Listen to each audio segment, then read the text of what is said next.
സ്വന്തം സത്യത്തെ മുറുകെ പിടിക്കുന്നവർക്ക് 1000 ശത്രുക്കൾ ഉണ്ടാകും. മറ്റുള്ളവരുടെ നുണകൾക്കൊപ്പം സഞ്ചരിക്കുന്നവർക്ക് 1000 മിത്രങ്ങളുണ്ടാകും. എന്താകുമെന്നോർത്ത് പറയേണ്ടത് പറയാതിരുന്നാൽ പിന്നീട് പറയാൻ ജീവിതം അവസരം തന്നു വരില്ല. പ്രതികരിക്കേണ്ടടുത്ത് പ്രതികരിക്കുക തന്നെ വേണം. ഇന്നലകളുടെ നൊമ്പരങ്ങളാവാം ഇന്നിന്റെ വിങ്ങലുകൾ. പക്ഷെ ആ വിങ്ങലുകൾ നാളെയുടെ പുഞ്ചിരികളാക്കാൻ കഴിയുന്നിടത്താണ് നിങ്ങളുടെ വിജയം. ചുറ്റും നോക്കിയാൽ മുന്നോട്ട് പോകാനാകില്ല. വിമർശനങ്ങളും കുറ്റപ്പെടുത്തലുകളും ഉണ്ടാകും. നേരെ മാത്രം നോക്കുക. ലക്ഷ്യം അവിടെയാണ്. നമ്മൾ കാണുന്ന സ്വപ്നങ്ങളും അവിടെയാണ്.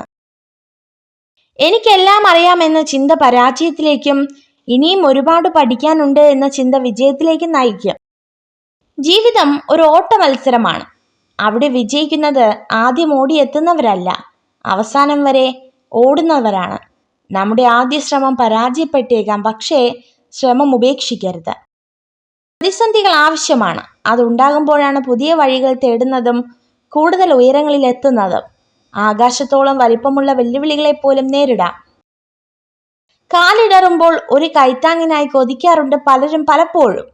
ഒരർത്ഥത്തിൽ ആ വിശ്വാസം തന്നെയാണ് പരാജയവും. കൂട്ടിന് ആരുമില്ലെന്ന് സ്വന്തം മനസ്സിനെ വിശ്വസിപ്പിക്കണം. ഒരുപക്ഷെ അത് തന്നെയാണ് യാഥാർത്ഥ്യം. എരിഞ്ഞടങ്ങാനോ നിരാശയിൽ തലകുനിച്ചിരിക്കുവാനോ ഉള്ളതല്ല ജീവിതം. പ്രതീക്ഷയോടെ മുന്നേറുവാനുള്ളതാണ് ജീവിതം. യാത്ര തുടരാം, നല്ല ചിന്തകളോടെ, കരുത്തുള്ള മനസ്സോടെ. തോറ്റിട്ടും ഒറ്റപ്പെട്ടിട്ടും നഷ്ടപ്പെട്ടിട്ടും ഇപ്പോഴും ചിരിച്ചുകൊണ്ടിരിക്കുന്ന നിങ്ങൾ തന്നെയാണ് നിങ്ങളുടെ ജീവിതത്തിലെ ഏറ്റവും വലിയ പാഠം. കീറിപ്പറഞ്ഞ കുറേ മോഹങ്ങൾ, അതിൽ തുന്നിക്കൂട്ടിയ കുറേ സ്വപ്നങ്ങൾ, എന്നിട്ടും തേച്ചു മിനുക്കിയ ഒരു ചിരി, അതാണ് ജീവിതം.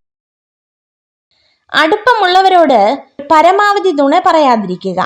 പലപ്പോഴും സത്യം അറിഞ്ഞിട്ട് നിങ്ങൾ എന്താണ് പറയുന്നത് എന്നറിയാൻ വേണ്ടി മാത്രം ചോദിക്കുന്നവരാണ് ഭൂരിഭാഗവും. നിങ്ങൾക്ക് മറ്റുള്ളവർക്ക് വെളിച്ചം പകരാൻ കഴിഞ്ഞില്ലെങ്കിലും നിങ്ങൾ കാരണം ആരുടെയും ജീവിതം ഇരുട്ടിലാകരുത്. നിങ്ങൾക്ക് ഇഷ്ടമുള്ള വ്യക്തിക്ക് നിങ്ങളെ തിരിച്ചും ഇഷ്ടമുണ്ടോ എന്നറിയാൻ അവരുടെ പെരുമാറ്റം ശ്രദ്ധിച്ചാൽ മതി. നിങ്ങൾ ധൈര്യത്തോടെ യാഥാർത്ഥ്യത്തെ അഭിമുഖീകരിക്കുമ്പോൾ ജീവിതം വളരെ എളുപ്പമാണ്. നിങ്ങളുടെ അത്യാഗ്രഹത്തിനായി മാത്രം ജീവിക്കുകയാണെങ്കിൽ നിങ്ങളുടെ ജീവിതം ഒരിക്കലും ഫലപ്രദമാകില്ല. നിങ്ങൾ ഈ വീഡിയോ കണ്ടതിന് നന്ദി. ഇതുപോലുള്ള കൂടുതൽ വീഡിയോകൾക്കായി ചാനൽ സബ്സ്ക്രൈബ് ചെയ്യൂ.